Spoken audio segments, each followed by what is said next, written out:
to any actor of his generation. Well, he's not far from wrong. Yeah. Okay. Well, Sir Richard. Yes, ma'am. Welcome to Dallas-Fort Thank you Worth. very much. Very Thank nice you. to have you in our area. Thank you. We last talked when you were directing A Bridge Too Far. Yeah. And you went right from that, I guess, with no stops in between, to this movie, which is Magic. Yes. Quite a different change of pace, Yes. wasn't it? Yes, extraordinary, really, extraordinary. I never intended ever, when I've only directed 4 pictures, I never intended to make large-scale pictures. I'm not sure that that's really what interests me. What interests me most is working with the actors and having a relationship with the actors and creating something very special with the actors. And this is the first movie, really, where I've had that opportunity because, as you know, it's a very tight, compact movie. Terrifying, touching, all those elements, but it's about human beings. It's about the possibility that one has to imagine could happen under a number of circumstances, not precisely the ones that we know of, but certainly like them. Of course, so much of the film revolves around this dummy, this Yeah. ventriloquist dummy. The dummy is named Fats. Facts, yeah. As the director, what sort of a feeling did you have to have towards the dummy? Well, I think it wasn't limited to me. I mean, it was limited, the whole crew felt the same. He became, I mean, it was, by the end of the movie, you referred to Fats as a person, as a character. I mean, it started off as a gag at the beginning of the movie, that, you know, everybody would laugh if anybody referred to him in a sense of normality. By the end of the movie, it was absolutely accepted. And there were 50, 60, 70 people, all who referred to Fats in the normal course of events. So that suddenly one thought, my God, it really is possible. It really is very easy for somebody who lives cheek by jowl with a dummy to achieve a total acceptability of that person, that doll as a person, which of course is what happens to Corky. And he eventually, as you know only too well, takes Corky over. But it's not ununderstandable. It's by working and doing the movies, one believed, yes, that is possible. Frightening thought, absolutely frightening thought. And people who are ventriloquists, I don't know whether you know any of them, but I mean, they have a relationship with that doll which is utterly extraordinary, but understandable. Could you see, as you were progressing in the film, Sir Richard, could you see anything happening to Anthony Hopkins as far as, I mean, over and above his Yes. acting? Yes, without question. Fats became, I mean, towards the end of the film, quite unconsciously, Tony would not leave the set without seeing if Fats was all right, where Fats was, where he'd been put. And indeed, I think there's no question whatsoever that at the end, you see, Tony worked with Fats for, 6 weeks before we started shooting, so Tony had Fats for over 4 months, and every single day of his life he was fooling around when he was just joking off the set, but actually rehearsing and playing with this dummy. And by the end of those 4 months, there's no question whatsoever, Tony missed Fats. I mean, he was perturbed that Fats was not there and that he had to give him up and surrender him. Like giving up a baby. I mean, like giving up I suppose like a child giving up a doll, but much beyond that, really. It became so real to all of us. Was it always Tony's voice coming through Yes. Fats? Yes. Always? You Always. Didn't use any other No, person's voice? No, Tony did it. He not only did it, but I mean did it at the time. Not absolutely throughout, but the majority of it was actually when you saw a scene with Tony speaking as himself and then speaking as Fats, he was actually doing that. We recorded that at that moment, at that time. He worked tremendously hard, not just on the ventriloquizing, but also on all the magic tricks he had to do. And he'd never had any experience like that before. Oh, none. I mean, I remember in England when he was making a picture called International Velvet, and during the time that he was not actually shooting, we decided that he'd start work. This was 3-4 months before we started the movie, on working on his tricks.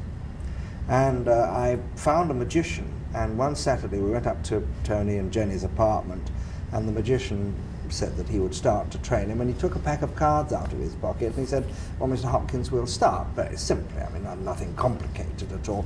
Perhaps you'd be kind enough to shuffle this deck of cards. And Tony took the cards and attempted to shuffle, and they flew all over the room. I mean, it was like he had 16 fingers and 7 thumbs. There was no way on God's earth in which Tony was ever going to be able to play a magician. And I'd said to Joe Levine, Joe, I will direct magic provided Tony Hopkins plays Corky. I thought, well, that's it. That's over. Forget it. We'll never make the film. We might as well all go home. But do you know, in a matter of 4 weeks, 5 weeks, he was doing flourishes and flows, and he has two things which make an actor, apart from the actual skill, because there are masses of people who are skillful at things but don't have the ability to forward them. I mean, we know lots of people, don't we, who are capable of things that they never really realize. Tony has unbelievable energy. I mean, energy, why he didn't die at the end of each day's work, I don't know. The intensity of work required was phenomenal. He has this huge energy, and he has this massive application. He is prepared to apply his mind, and therefore his skills and so on, to something, to a degree which is unique. Or I don't think I've ever met anybody with quite so much application. So that not only with the tricks, but with the ventriloquizing and everything else, he's phenomenal. He's a genius. He's the most exciting actor, not only now, but potentially also, that I've ever come across since working with Olivier. I think he's the best. It's interesting you would say that, because before I came in here, I was giving some thought to Anthony Hopkins. I've been following his career. And I have been thinking for some time, and now I have the courage to say it, that if Olivier has indeed a successor, it well could be Anthony Hopkins. Well, I agree with you absolutely. I mean, unequivocally. I think, apart from all the skills and things that we've also said, acting to an extent is, if it's great, see, it sounds a contradiction in terms, but it goes beyond the natural. It goes beyond the norm, because it has to display and accent and enlighten areas of human behavior and conduct which it is impossible to understand unless they have that minuscule amount of magnification. Now, the brilliance, I think, that Olivier has, and I think Tony Hopkins has it as well, is that he is able to display the bizarre, the degree of pyrotechnics which is required, like, for instance, Olivier and Richard III, and yet convince you and me, the audience, that it is absolutely real, that it has total credibility, and that is unique. Chaplin could do it. Chaplin would make you believe in that sort of idiotic little man, you know, who really wasn't real at all. I mean, in terms of the exaggeration and the caricature, and yet we believed in him absolutely. And those are the geniuses. Those are the people who just, Wells does it, Orson Welles does it. Those few people are able to do it, and I think that if he gets the breaks, if the opportunities come, Tony Hopkins can join that group. I think he is remarkable. Sir Richard, it's been wonderful having this chance to talk with you again. Thank you so very much. Thank you very much. Thank you. There you are, ma'am. Just beautiful. He's marvelous. Yeah. He is. Well, see, I've been watching his career for some time, and I just, you know, he's like Olivier in that he doesn't make any false moves. You know, at least in the finished product. If he makes them, they get ironed out and so forth. Now, you're going to shoot over. Yes, fine. Thank you. We want some cutaways that way. Is what we want. Yeah. Yeah, There he we'll need comes. some. Yeah, we'll need some of me being quiet, Being quiet? just reacting. No, Yes. talk to me. How much airtime do you have per week? Well, the way that I do it, I do 3 different things. I Right. review, Right. I take little snippets out for the news, Right. and then I have a program in which we put Right. larger Right. pieces. And is the majority of your screen time, your airtime, whatever you call it, devoted to entertainment, movies, or do you cover other things as well? Of mine is Yeah. entertainment and the Yeah. arts. Yeah. Yeah. Excuse me.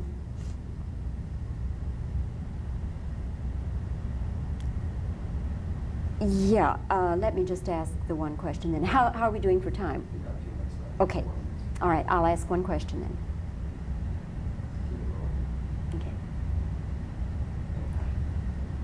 Sir Richard, as you were making this film, what was your feeling and your attitude towards the dummy? Okay, now I'll just look at him for reactions. Yeah, you can talk. I have to be quiet. This sort of junket that we're on now, I mean, this is, I understand, a comparative rarity that a group coming in, such as we have, 3 or 4 of us, to talk, doesn't now happen anything like as much as it used to. Is that correct? Probably. Yeah, yeah. But I understand that Fox do it more than any other any other company. But I mean, I remember years ago, I'm talking about 15, 20 years ago maybe, certainly in Europe, no movie would be made that didn't have this sort of promotion.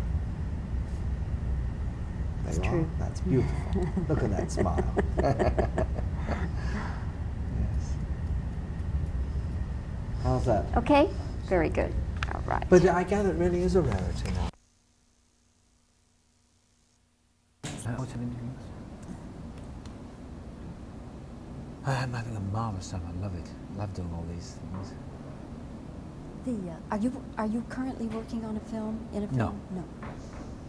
You must need some time after that picture to sort of regroup.